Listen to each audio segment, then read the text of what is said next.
And there's also, when I look at packages of grass seed, it seems like it's a mixture of seed, or there's certain mixtures of seed that work better here in Nassau County? Well, yes.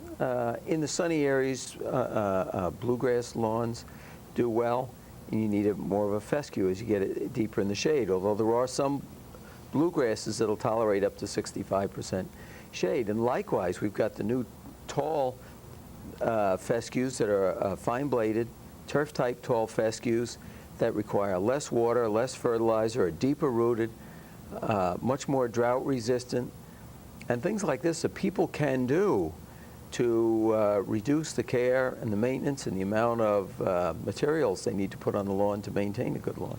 One stubborn problem people have, they'll have a nice lawn just about universally, but there'll be that one spot where it's just a patch of dirt. There's like that one patch that's just ornery. What do you do?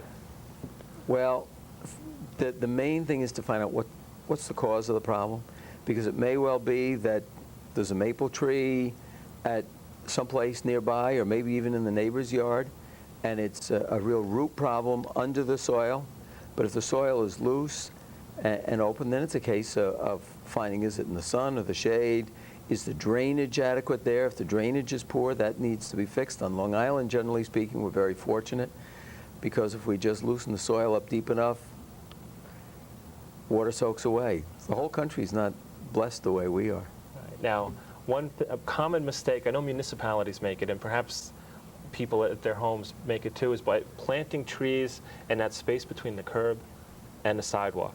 It seems like it's never a good idea. Am I right? Absolutely, you're right.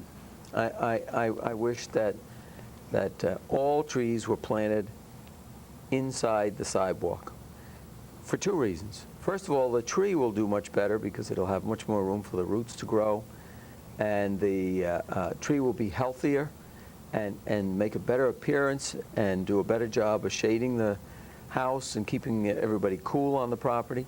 But also, we don't have the hazard where cars coming out the side street that are trying to observe traffic have to get so far out into the traffic that they're a hazard before they can see whether anything's coming. Right.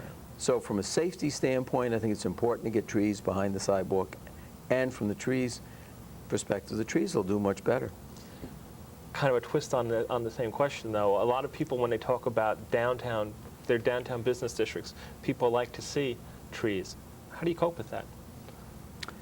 Well, you know, in Westbury, we've got a real problem because on Post Avenue, there just isn't room for trees in many areas. But there are, and we have narrow sidewalks and roads and everything. But in general, where that occurs, what people need to do is select trees that are growing very tall before they branch, so that we don't have the horizontal branches coming out low down where they can be hit by trucks.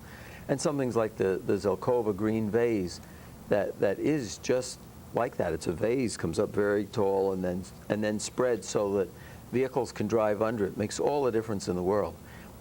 Naturally, we need to find a big enough area for a root zone for them to do well. Right. Other trouble spots in the yard. How about a yard that has a hill in it? You know, or a precipitous drop in one part of the yard. Things you should do, shouldn't do is... First thing to do is check, make sure you have good drainage there, that you don't have a water trap. Right. And there are places on the North Shore where that can be a problem. And if there's a water trap, very likely there's a clay pocket in the bottom of that, and it's going to be hard. You may have to install some drainage to remove the water from an area like that. Among the other things you can do is you can plant a tree so that it's kind of half in the ground and half out of the ground, and then mulch around it. Okay. And it'll gradually root down in there and acclimate itself. That's a technique that's needed to be used in many parts of the country. Another problem is we've mentioned the word shade several times. For instance, my house, the side yard, is very shady. And there's not much that seems to want to grow there. What do you do when it's perpetual shade? What's causing your shade? Is it the tree or the house? Well, the house is on one side, it's trees on the other, so it's a bit of both. It's a combination there, Dan. Right. Because where it's the house, You can get good light if there's nothing above it, say on the east side of your house in the afternoon. Right. And there are lots of things that'll grow. But if the shade is caused by maple trees, your problem is as much the root competition as it is the shade. First thing I would do is limb the trees up as high as you can to get as much light into the area, even if you don't get the direct sunlight. Right. And get the light in there, and then more things will thrive. Then you have to make sure that they have a root zone where the plant can do well. Right. And that may mean digging a larger hole than normal, planting it in there, and then giving the plant more water and attention than it otherwise would. Does it mean, or your options must be severely limited? Do you have to go with like a fern, ferns, things of that nature? Can you have a flowering plant in the shade?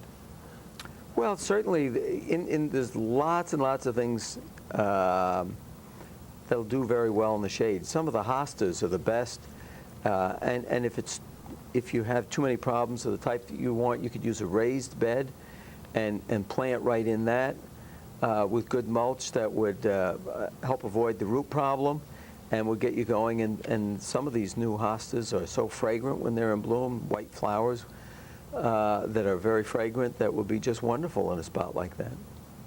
People trying to decide what their yard's going to be, that landscaping element, are more and more people doing that themselves? Is it recommended that they get someone to help them? What overall landscape design? What do you think? I think that depends on the skill and interest of each person. We all have different hobbies, different demands on our time. People that would like to do it themselves, there's so many good courses and books and things out there, and we're available to help people, as is every garden center. It really makes an effort to try and help people. Right. And if we can help them answer their needs, if they want to, the help is available. People can do it themselves.